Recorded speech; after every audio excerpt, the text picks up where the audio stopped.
The song El Shaddai was originally recorded and released by Michael Card in 1981. Most won't remember his version of the song because Amy Grant recorded it about a year later.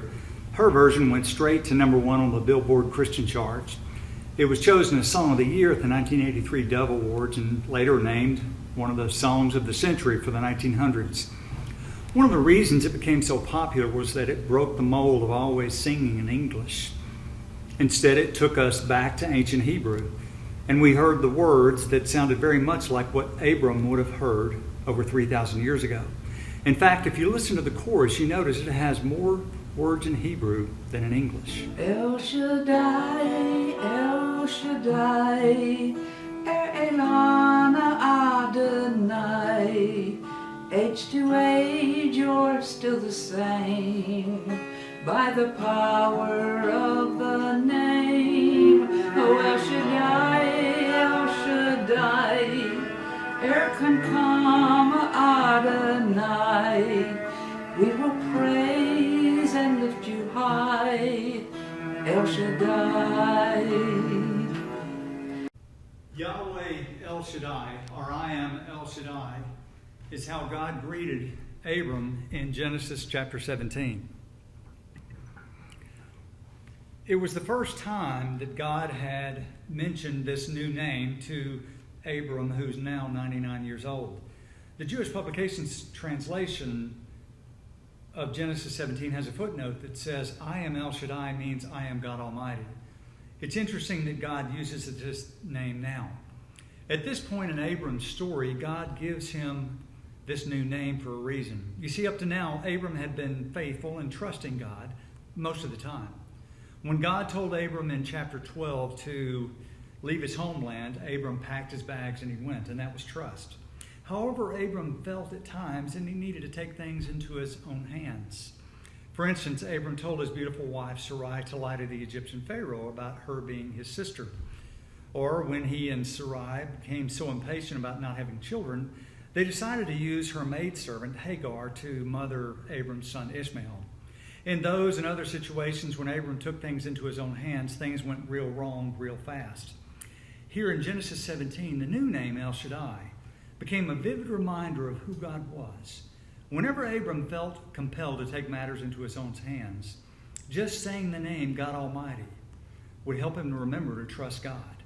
Another very interesting thing some translators noted is that El Shaddai in Hebrew also means enough.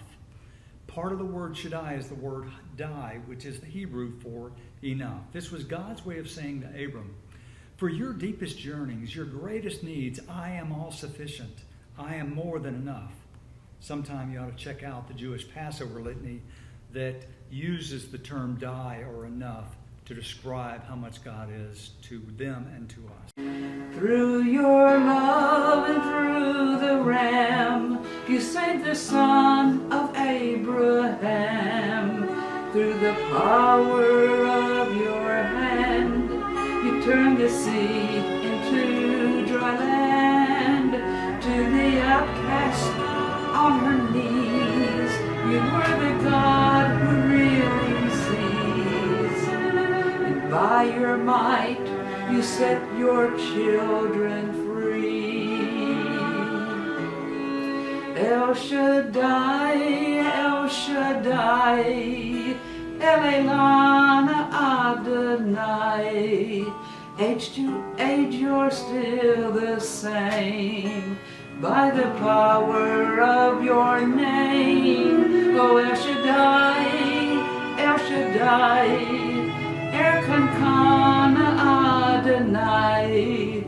We will praise and lift you high, El Shaddai. God Almighty, El Shaddai, is more than enough. You know, in modern terms, COVID-19 is not going away anytime soon. I wish I could tell you something different, but when some of our brilliant scientists are just now beginning a study of 150,000 volunteers who will be monitored for the next 2 years, common sense says they know something important. This does not discount the value of the vaccines, which hopefully Pfizer, AstraZeneca, and Moderna seem close to figuring out. But what it does suggest is that even when this vaccine is available, the days ahead will not allow us to get back to normal, as we like to say. Even with a vaccine, we're going to be looking at some new normals. There are many in our community who don't seem to understand the real risks of COVID. In fact, there are many churches who don't seem to understand it, or they don't believe it's a real risk, or they're just convinced that the only way to be faithful is to act as if they're not worried about it at all. But I believe our heritage as Christians and as those who practice Wesleyan theology, we are compelled to do no harm. So we cannot pretend COVID is anything less than a real and present danger to many vulnerable people. That makes us think and act differently. You know, one last important piece about Genesis 17. God does reveal a new name for himself to help Abram's faith. But I believe something else equally important is introduced just a few verses later. That is where God gives Abram a new name.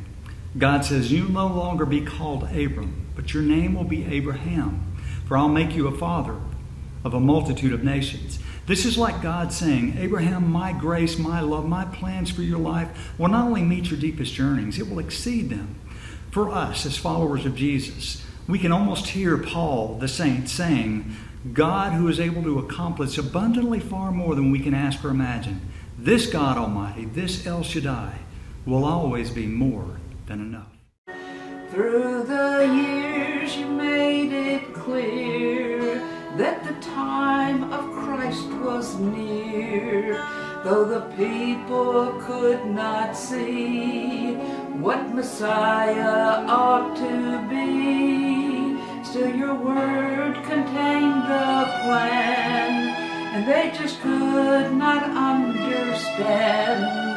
Your most awesome work was done through the frailty of your Son.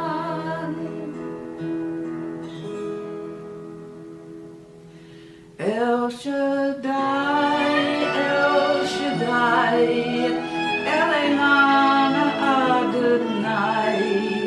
Age to age you're still the same by the power of your name. Oh, El Shaddai, El Shaddai, Erkan Adonai. We will praise and lift you high, El Shaddai.